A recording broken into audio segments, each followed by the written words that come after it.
है उड़ान, सपनों की उड़ान, सपनों को हकीकत में तब्दील करने की उड़ान। जी हां, कुछ लोग समस्याओं के सामने घुटने टेक देते हैं, मगर कुछ लोग समस्याओं को जड़ से खत्म करने की ठानते हैं और बदलाव की बयात बहा ले जाते हैं।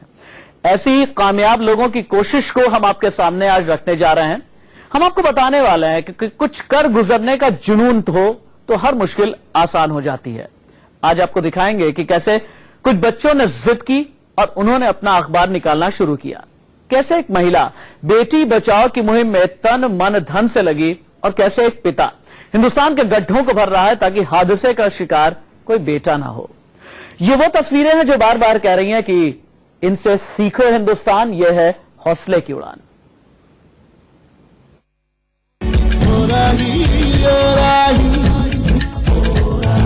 रोशनी का सिपाही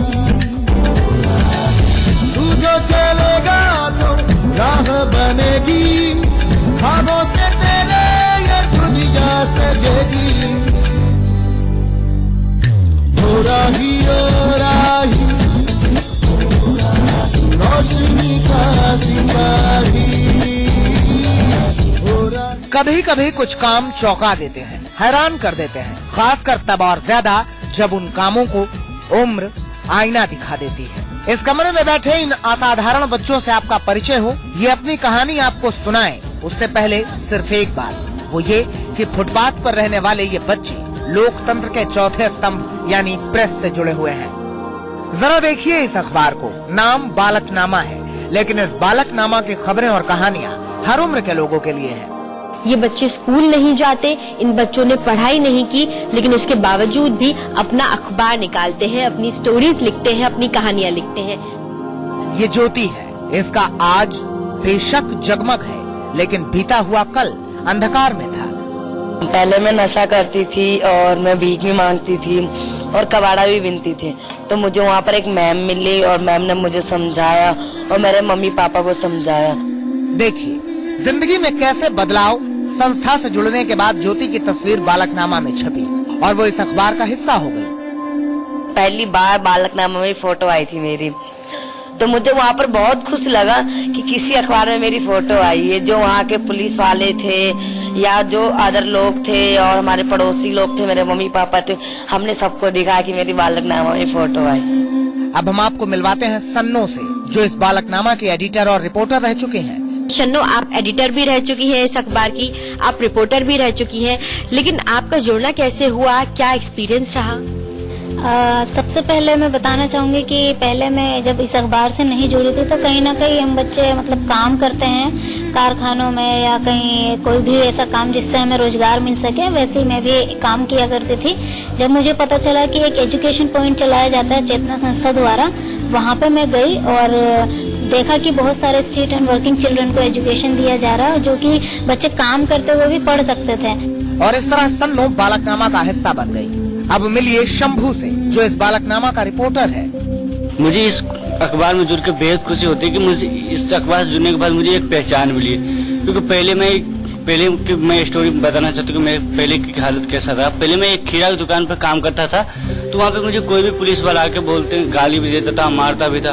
लेकिन जब से मैंने इस बालकनामा से जुड़ा है, मुझे एक पहचान मिली है। अब मैं हर मीटिंग में जाके, जैसे दूसरे रिपोर्टर बड़े बड़े बैठते हैं, ऐसे ही मैं जाके वहाँ पे बैठता हूँ, खबर लिखता हूँ, फिर हमारे इसमें छपते हैं। अब मिलिए चांदनी से, जो इस वक्त इस बालकनामा की एडिटर है।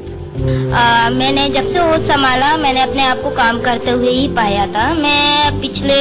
मैं 5 वर्ष की थी तो अपने पापा के साथ वो काम करने जाती थी, जैसे कि जादू का जो खेल होता है, खेल तमाशा, तो वो काम करती थी। फिर पापा के गुजर जाने के बाद कुछ दिन बहुत ज्यादा प्रॉब्लम आ गई थी घर में, जिसकी वजह से काम करना बहुत जरूरी था।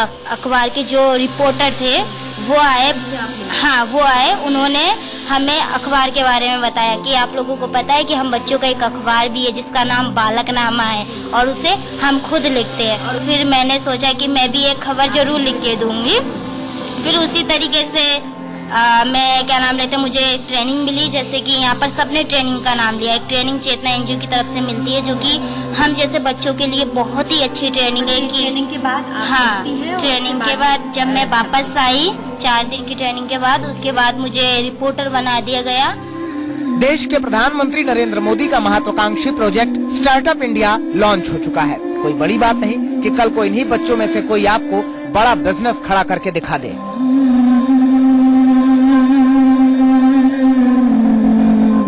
हमने सभी बच्चों से बात की, हालांकि बच्चे हैं लेकिन जिस तरह का ये काम कर रहे हैं, इस इतनी कम उम्र में ये लोग रिपोर्टर्स बन चुके हैं, ये लोग एडिटर्स बन चुके हैं और अभी जो इनकी आंखों में सपने हैं वो एक ऊंची उड़ान भरने के लिए बिल्कुल तैयार है। कहीं ना कहीं ये उन सभी बच्चों के लिए एक उदाहरण है, एक माइलस्टोन है कि अगर आपके मन में, आपकी आंखों में सपने हो तो उन्हें उड़ने के लिए पंखों की जरूरत नहीं होती है, बस एक मजबूत हौसला होना चाहिए और उसके बाद आप जिंदगी में कुछ भी कर गुजरने की ताकत रखते हैं। कैमरा पर्सन नरेश के साथ गीतम श्रीवास्तव, इंडिया न्यूज, दिल्ली। अपने फुटपाथ पर रहने वाले बच्चों का जज्बा देखा, अब आपको एक पिता का जुनून दिखाते हैं। जिस शख्स की कहानी आपको दिखाने जा रहे हैं, उन्होंने अपने जिगर के टुकड़े को एक सड़क हादसे में खो दिया। सड़क पर गड्ढा होने की बदौलत हादसा हुआ और इस शख्स के बेटे की मौत हो गई। इस हादसे के बाद इस शख्स ने ठान लिया कि वो देश की सड़कों के गड्ढे पाटेंगे। हौसले और जुनून की जबरदस्त कहानी है ये, देखिए।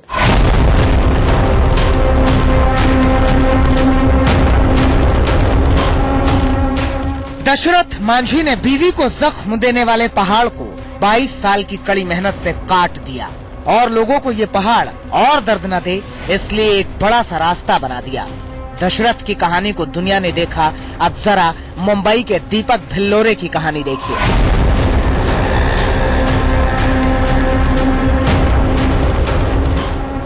मुंबई की सड़कों पर यूं ही गड्ढों को अपने हाथों से भरते हैं दीपक, ताकि ये गड्ढे किसी की जान न ले। सड़कों पर इन्हें जहां भी गड्ढे दिखाई पड़ते हैं ये उन्हें भरने में लग जाते हैं।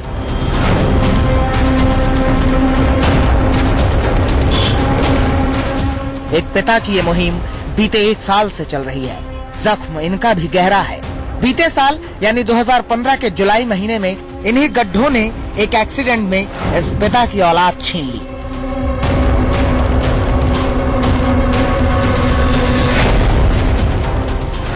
सोलह साल का जवान बेटा खोने के बाद इस पिता की जिंदगी में सूनापन आ गया, लेकिन अपनी औलाद को खोकर ये पिता टूटा नहीं बल्कि उठ खड़ा हुआ एक प्रतिज्ञा के साथ।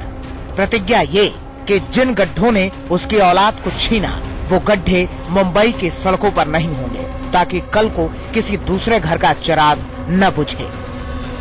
जब अमरनाथ का जो केस सुना, वो जो महिला गिरी, माँ बेटी, और उसमें माँ की मौत हो गई, फिर थोड़ा उसी में खड्डे की थी और एक बैंड्रा में भी जो हादसा हुआ हस्बैंड वाइफ का था, तो हादसे में मुझे थोड़ा सा ये हुआ, अरे अपन जो खड्डे की वजह से हमारे बेटा भी गुजरा, एक की माँ गुजरी और एक की वाइफ गुजरी। तो इस तरह से वो खड्डे के बारे में मुझे इतनी नफरत हो गई आज। तो नफरत हटाने के लिए मैंने खुद स्वयं तो खड्डा 1 या 2 दिन में 1-2 खड्डे छोटे मोटे भरना चालू कर दिया था।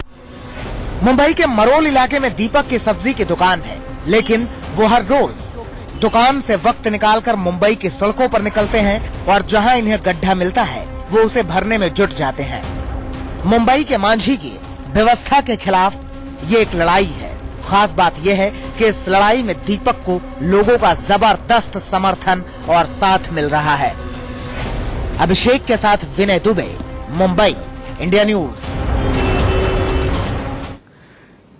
पूरे देश में बेटी बचाओ बेटी पढ़ाओ के नारे गूंज रहे हैं, मगर नारों को हकीकत में तब्दील करने का एक ख्वाब बुना एक अस्पताल ने। ख्वाब को हकीकत में बदलने के लिए अस्पताल ने ठान लिया कि उनके अस्पताल में जिस महिला को बेटी होगी उससे सब अस्पताल फ्री सुविधा देगा। बेटियों को बचाने की ये शानदार पहल देखिए।